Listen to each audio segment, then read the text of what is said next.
Well, hey, everybody. Getting ready to record Mike in the Midwest, episode 168. Should probably write that down.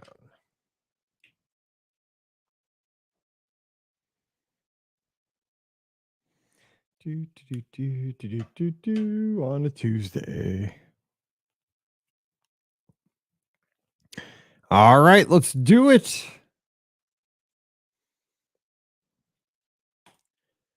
Well, hey, everybody. Welcome to episode number 168 of Mike in the Midwest, our mini podcast for the amazing patrons just like you of the Be Our Guest podcast. Of course, my name is Mike Rallman, host of the Be Our Guest podcast. You can find me on all the social media platforms at Be Our Guest Mike. So look at me there on Twitter/X. I'm also on Threads, Instagram, all the places. Would love to talk to you this week. We can connect. We can talk SEC football. We could talk Disney. We can talk about anything you like. I love making those connections on the social media. So look me up and let's have that conversation in between Be Our Guest podcast episodes. But hope you're having a great week. It is Tuesday, October 10th, 2023, as we record episode number 168 of our special kind of secret club podcast here, and hope that this show finds you well, that you're having a great fall season. We are here a couple of weeks out from Halloween. Can you believe that? It's almost time to give out the candy. We have not purchased any candy yet here at the Rallman household to give out yet, which is a good thing, because if we had, I would be already sneaking by the front door, grabbing those little mini Kit Kats and Nestle Crunches, and especially the Reese's Peanut Butter Cups. I've already said on the show how my favorite are the mini ones and the little gold wrappers, the individually wrapped cups. Oh, those are the best. So I would imagine that we purchase those soon to have ready to go in the big witches vat there by the door. And Halloween season is coming because we've finally had cool weather here in the Midwest. Today's When I got up this morning, it was 40 degrees, so it's cooled off, but it's going to be 80 tomorrow. So it's that last gasp of summer. But I think this weekend the highs are going to be in the upper 50s, low 60s. So we are making that change of the seasons here in the Midwest. I don't know what it's like where you are because you listen all around the world, but I hope that that change of the seasons is coming for you, because it's always kind of nice to have that renewal and to kind of have a break, right? The oppressive heat of the summer gets to go away for a little bit. Get to take out the jeans, maybe get out the boots, get out the long sleeve shirts, the sweatshirts, the hoodies, and maybe get out in your backyard and enjoy it and not have to worry about the stifling heat. And of course, around here, I always talk about what we did the last week. Of course, it is the heart of high school football season. We had another football game. Luckily, our high school football team's on a roll. Knock on wood, we're doing pretty well, 5-2. Won another game, moving up in the rankings, ninth in the state again. So we're in the big division this year. Last year, we're in the second largest division in the state. This year, we're in the largest division. We're playing the biggest schools in the state, and we're with the biggest private schools. So we're in a very, very hard division this year, but we'll see what we can do. And so we're on a roll. We'll see. We'll try to keep it going this week. So we had a big win Friday night. Mallory's cheer competition. Of course, we didn't have a live call-in show on Sunday night because I told you I had a competition to go to with Mallory's cheer varsity cheer squad, and it was regionals. And so they did really, really well. They got second place in regionals, which punched their ticket to state in February. So I'm super proud of them. So they get to go for a state championship in February. So they'll be working hard from now till then. And yeah, so things are going pretty well around here. Mizzou, we're not going to talk about that. Actually, it was a really good game at Mizzou. I got to say that. I shouldn't say that. I'm not going to talk about it. Mizzou played LSU. Our undefeated season came to an end, but it was a back and forth game. Well, actually, we were winning most of the day, and then it kind of went back and forth in the second half. But screamed our heads off. The stadium was sold out. There was high spirits. Paratroopers came in with a Truman flag, and we did the MIZZOU chant. It was deafening in the stadium. It was like it was 10 years ago. Jeremy Macklin, one of our heroes, was there. Chase Daniel, who, if Mallory would have been a boy, I wanted to name our child after Chase Daniel. So that says something. Gary Pinkel, our former coach, was there. So it was an exciting time as a Mizzou fan to be in the stadium. Just didn't have the outcome we wanted, but it's okay. You know, a lot of people jump off ledges when your team loses. In sports, you know, I played a lot of sports growing up. Every week there's going to be somebody who wins and somebody who loses, and you can't have the the the joy of the win if you don't have on the opposite the sadness and the you know the emotional loss of when you lose, right? You got to have the yin and the yang. It has to work that way. And even the best teams don't win all the time. I mean, Georgia's the best football team right now, and they win a lot, but they're not always going to win every game. I mean, it's not going to happen forever. They're going to lose eventually. Every team is going to lose. But you got to just, you know, you got to take that loss, be sad about it for a little bit, but you got to be like, okay, it's fine. This week, for example, Mizzou plays Kentucky. Hopefully we'll bounce back and play a good game because Kentucky's a team that we're very equally matched with. We're both having really good seasons. We're both 5-1. We both lost our first game last week. So now how we bounce back this week is going to matter. Like we can't lay an egg and not play well. So we'll see how we go this week. So I'm not going to stress about it, but I do want us to play well out in Lexington, Kentucky this week. So I'm still optimistic. A lot of Mizzou fans jump off ledges after we lose a game. I'm not one of those fans. I'll still wear my Mizzou stuff. I'm always a Mizzou fan because I've been through the bad times. 5-1 is not bad. I'll take it because I've been with us when we've been 1-5 on the other side of things. So things are not that bad. So, you know, you can't jump off cliffs because your team loses a game. So I hope your team is doing well. I hope your kids' sporting events. I know a lot of our listeners out there, the kids are running across. I love watching your guys' Facebook posts. I don't post a lot, you know, or comment a lot because I have so many people that I follow, but I see the Facebook posts of like band concerts, you know, marching band competitions, cross country competitions, swimming competitions. I'm proud of all your kids. It's amazing. And I know as a parent, because trust me, with Paige and with Mallory, the insanity of this time of year of trying to get your kids from here, there, and everywhere, you know, going straight from, you know, a cross country meet to a football practice to Girl Scout activity. We've been there. I totally get it because Mallory's on varsity cheer, which is incredibly crazy. And she's also a volunteer cheer coach for the Junior Vikings cheerleaders, which they practice twice a week, but the practice is 20 miles from our house. It's in a city called New Melly, which is out in the country, and it takes forever to get there. And so we got to run her out there Tuesdays and Thursdays. And it's insanity because she practices at the high school, which is 10 minutes away. So we know we're still, because she's 15, she can't drive yet. So we get it. So parents, we see you, we know how hard you're working, and we're proud of your kids. We know that they're achieving great things. So good job with that, and enjoy it though, because it goes fast. I'm starting to get to that point in my life where I'm like, because we sit with the cheer parents at the football games, right? So we have like all the cheer parents to sit together, and we had senior night the other night at the football game for the, you know, the football players, the band members, and the cheerleaders.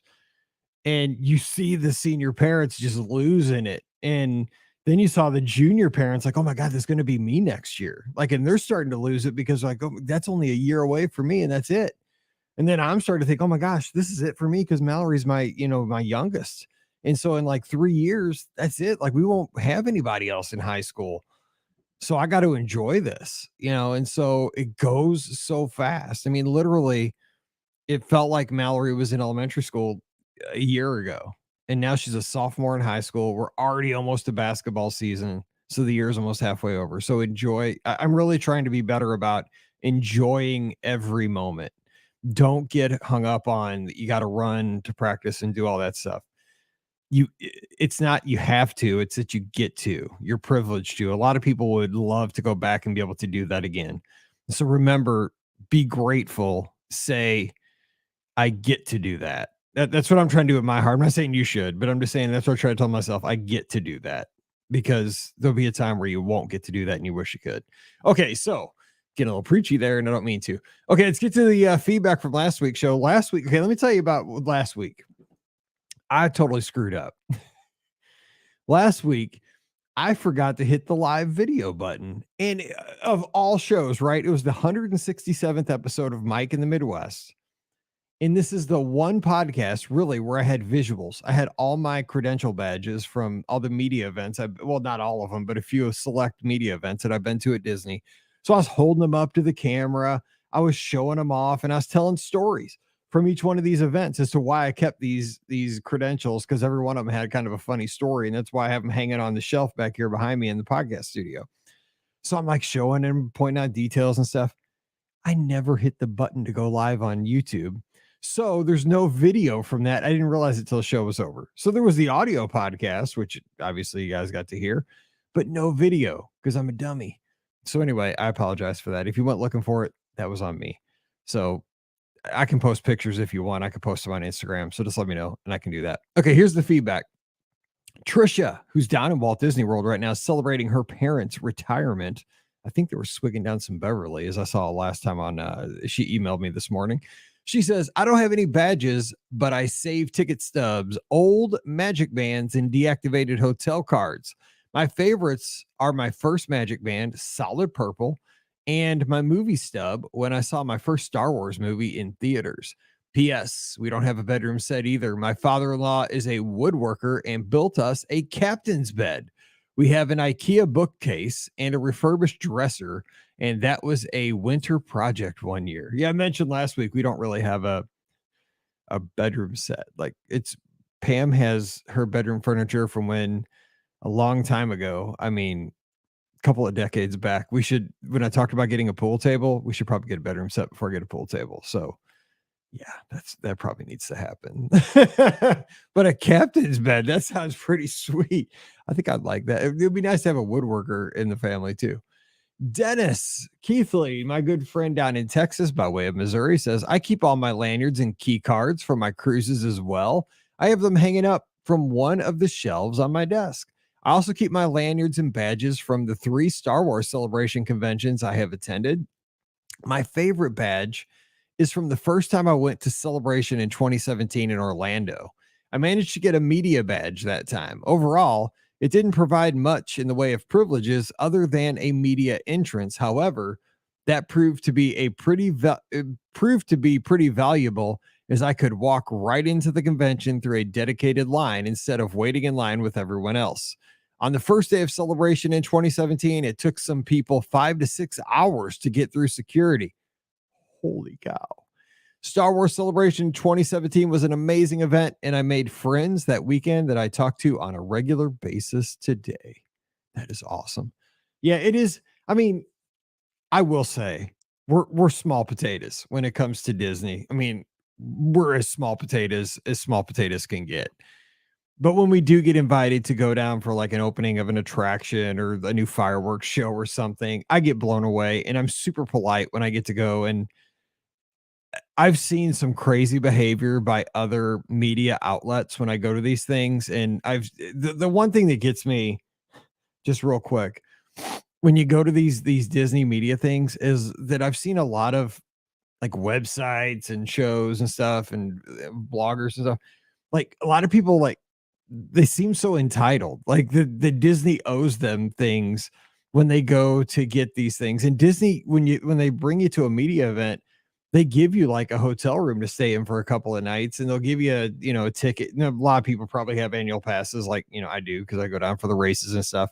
But they'll give you a ticket for a couple of days so you can get into the park, so you can go to the like when Toy Story opens, so you can get into the studios to go to the event, and they'll feed you while you're there. Sometimes you'll sit down to some meals, like, and they'll have presentations during the meals, or they'll give you like a gift card where you can get counter service stuff during your stay. But the thing is, some people complain while they're there, and I just can't believe it. Like when that stuff happens, it just blows me away because Disney's like, you're a guest of them and they're taking care of you. And they're like, oh, well, we're only staying at Coronado. Well, you're staying at Coronado Springs as a great hotel. Like, what? You're not paying for it. That is amazing that you're staying at Coronado. Like, it just, when people do that, when I'm at one of these things, I don't say anything because I don't know. That stuff drives me wild because you are paying $0 to to have this experience and you're whining because you didn't get to stay at the Contemporary or Wilderness Lodge. I mean, you're staying at Coronado. Like, I'd be happy staying at All Star Sports because I'm not paying for it. And you're getting access to do something that is super cool that most people would, pay a lot of money to do. So just an aside, like Dennis said, when you get, like a media badge where you get a special entrance, I mean, it saves you 5-6 hours bonus. I mean, that's great. Appreciate it. I just don't understand it. Like, whatever, because we're such small potatoes, we don't get invited to everything. But when we do, I'm darn sure going to appreciate that opportunity. And I thank every person that I come across, all the Disney workers and all the people that, they work in media relations and all that. I make sure that I always thank them and, tell them that I appreciate this for our listeners. We get to come back and talk about all this stuff and get them hyped up for, the new stuff that's coming. So that's always fun for us. So anyway, that's a big aside. So if you have comments or any feedback for our show, it's patreon.com/BRGuest podcast. Okay. Special topic for today. It's Mike in the Midwest, right?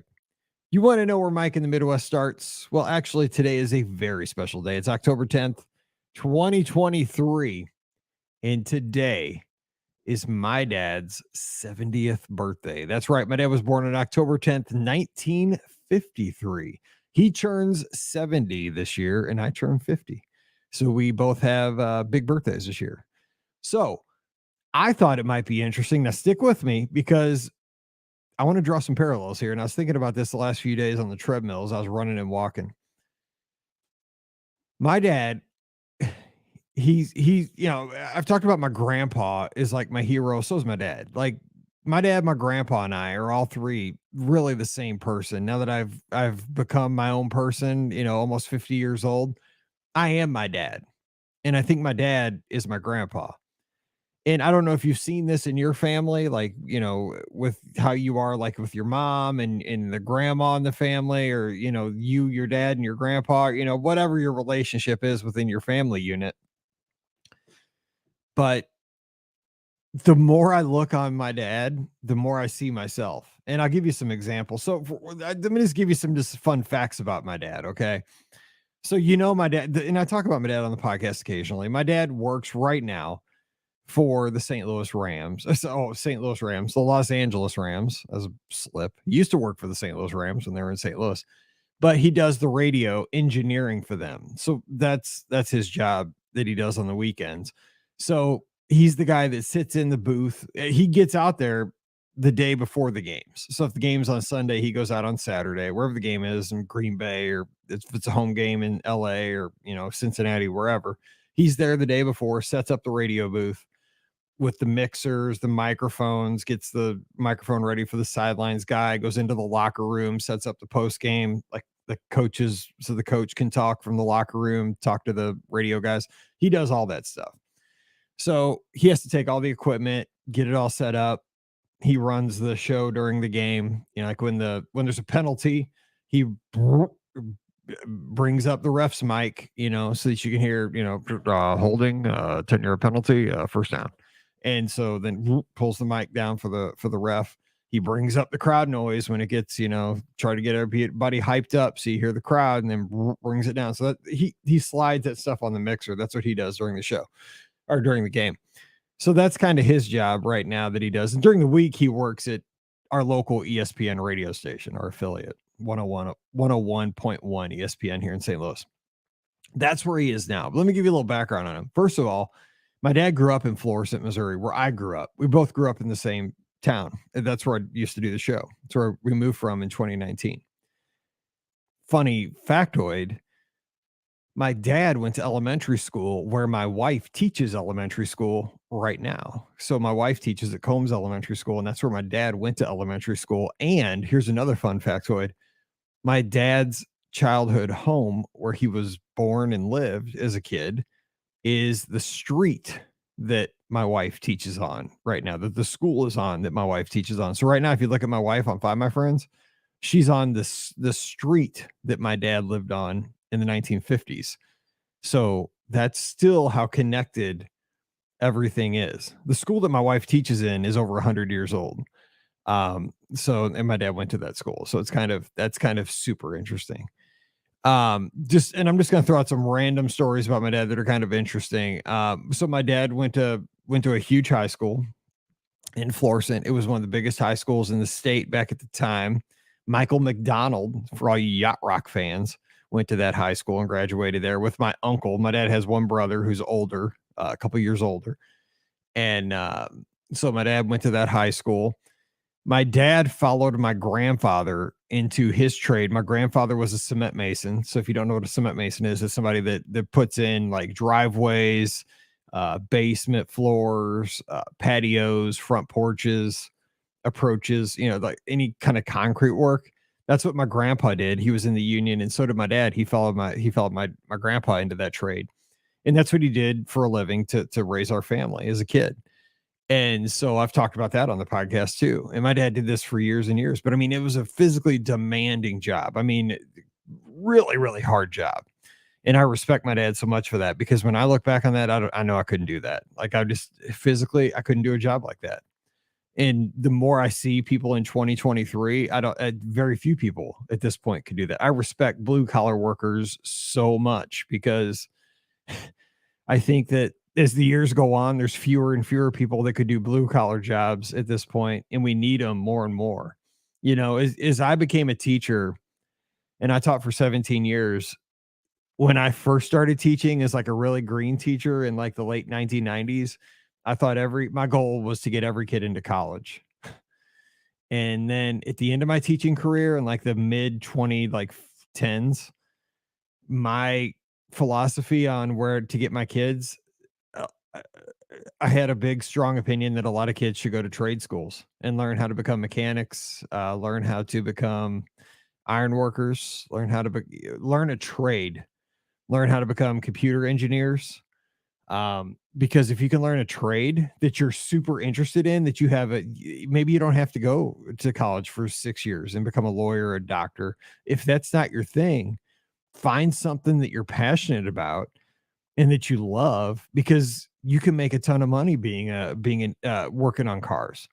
If that's what you like, don't fight it, do it, because we need those people. We need folks that are savvy computer, folks that can work in cybersecurity. So my total, it's so different how things change. My dad only, he went to high school. He didn't go to college. I was the first person in our family ever to get a 4-year college degree. And I only got to do that because my dad and my mom paid my way through college, which I am grateful for, because it opened so many doors to me that I eventually was able to get my master's degree in education and got to teach school. And like I said, I got to teach school for 17 years, and that opened so many opportunities. I got to teach at space camp, so that was great. I got to meet astronauts and got to teach some of the greatest teachers from around the world while I was at space camp. So that was a great opportunity. But I will say some of the coolest things that my dad's got to do. My dad, when I was a kid, and I've talked about this on the podcast before. We went to church down in Ferguson, Missouri, and in his church class, in his Sunday school class, he went to Sunday school with a guy named John Denny, who was a pitcher at one point for the St. Louis Cardinals. But he bounced around. He played for the Cleveland Indians. He played for the Philadelphia Phillies. He played for the Cincinnati Reds. But there was a baseball strike in 1981. If you're old enough, you remember that, right in the middle of the season. So John was living in St. Louis, he's Chesterfield, which is kind of by where we live now, and he needed somebody to catch him during the strike so that he could keep pitching, because obviously you're not playing because there's a strike, but he wanted to keep pitching. So my dad didn't play high school baseball. My dad only played little league.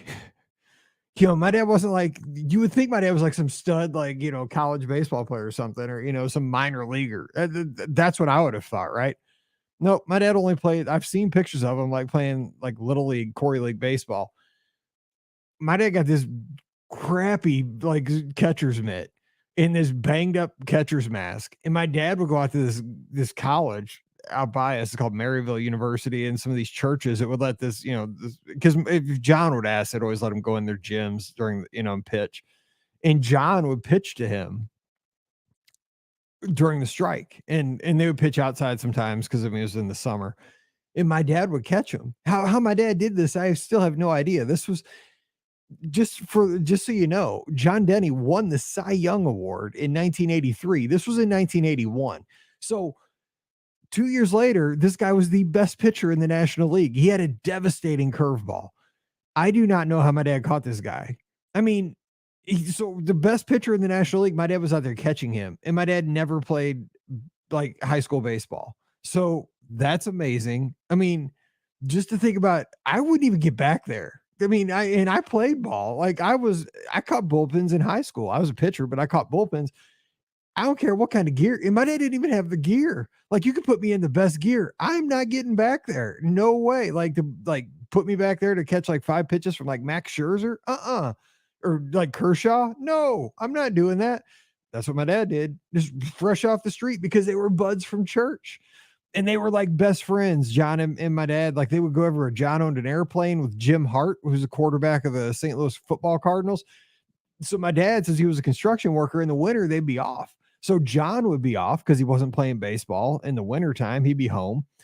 My dad would be off because when it snowed or something, he couldn't work because he's a construction worker.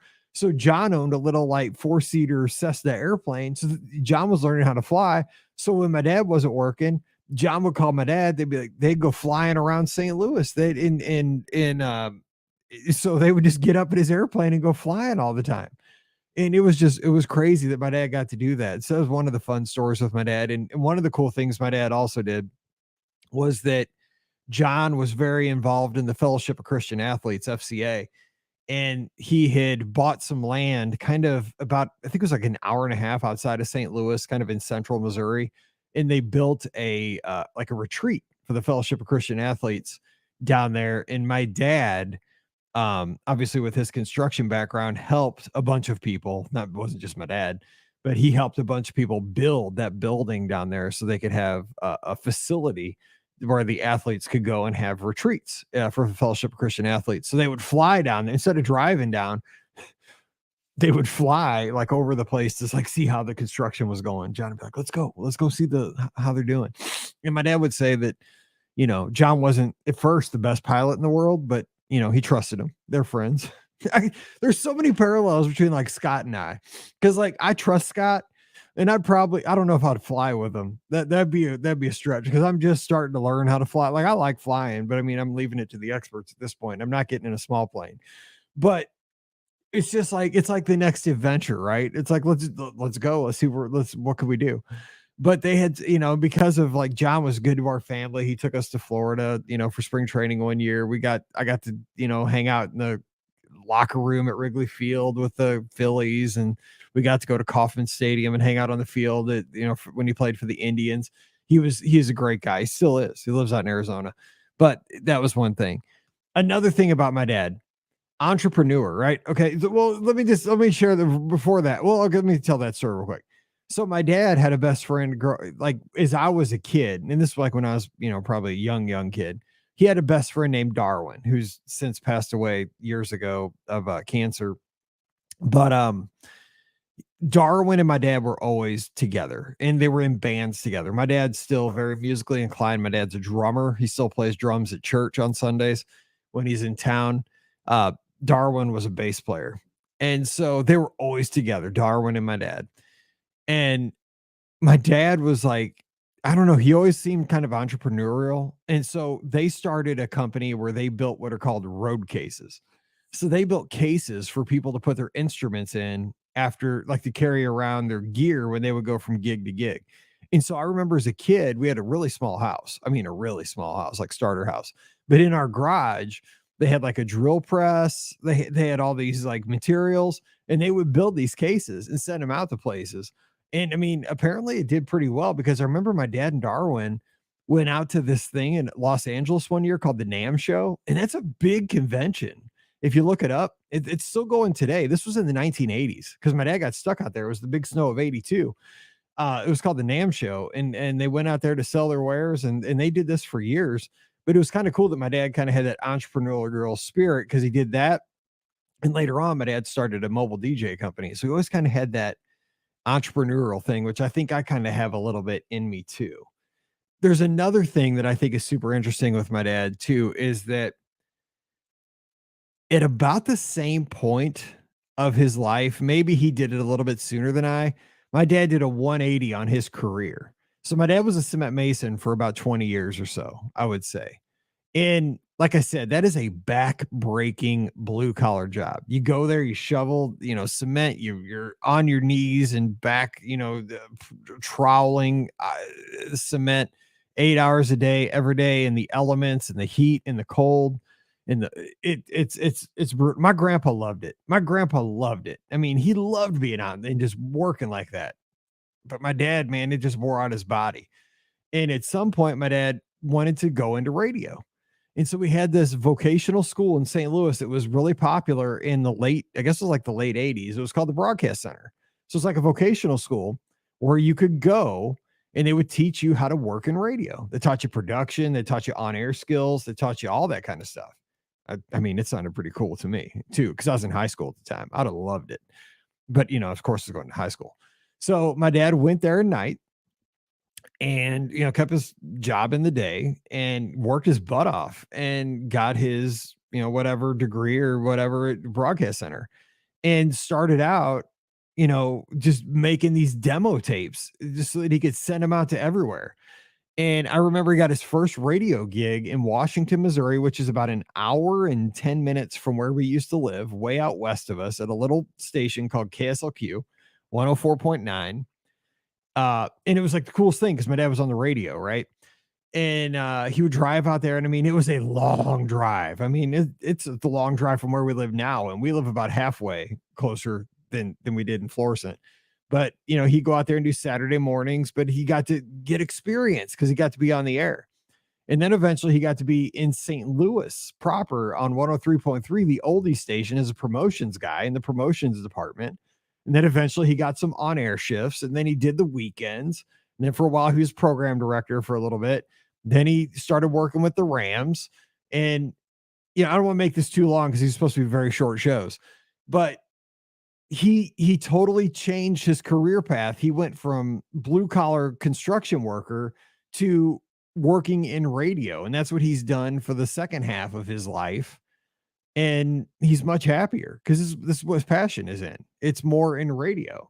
And then when I look back, it's so funny because that's what I did. Like, I didn't mind teaching. Teaching was fine, but teaching changed so much after like my first beginning of my teaching career. It was awesome. It was great. And the kids really didn't change. It was the administration and just how the expectations of teaching changed.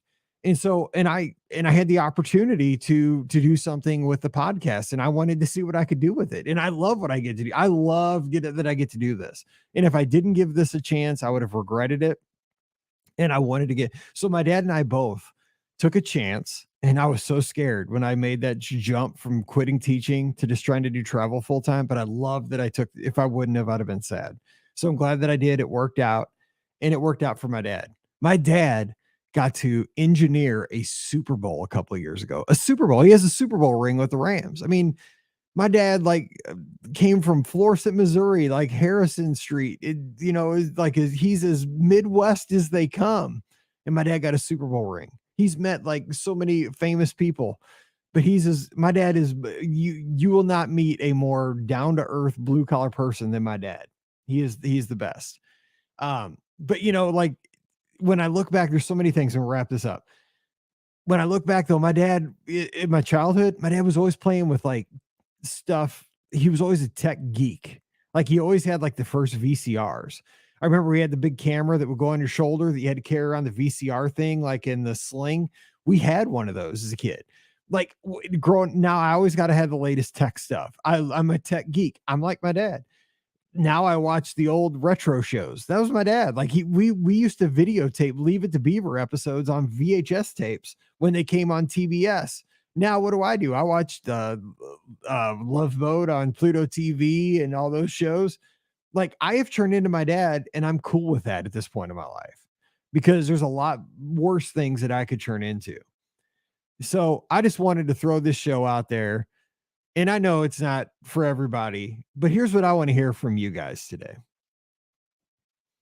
Did you ever, have you hit this point of your life where you have either, you realize you've turned into your parents a little bit and you're totally cool with that because you know what? They sacrificed big time for you. And you're at the point of your life where you can 100% appreciate it because you know how hard they worked for you to give you the life that you have. Because I wouldn't have what I have at all if it wasn't for my dad, my mom, and so many other people, my grandparents. So I just want to send a shout out to my dad on his 70th birthday today. It's Mike in the Midwest, but it's really Dodie in the Midwest. That's my dad's name. That's his nickname. And just shout out to him on his 70th birthday. Hopefully we can have some cake tonight. And I just want to hear your stories. So give me a brief one. Patreon.com/BeOurGuestPodcast. Podcast. How are you like your parents? Let's celebrate them this week. And we'll share that feedback next week as we get together on Tuesday. So until we get back together again, and I'm just like my dad right here. Again, here it is. My dad was a radio guy. What am I trying to do? I'm not a radio guy, but I get to talk to the world. And this was actually my dad's radio microphone right here that I'm talking into. He used to DJ to stations all around the country. It's actually in Kentucky. He used this microphone right here. So let me know. Patreon.com/BeOurGuestPodcast or jump on here and just hope you have a great week. So stay safe, stay healthy, and we'll see you real soon.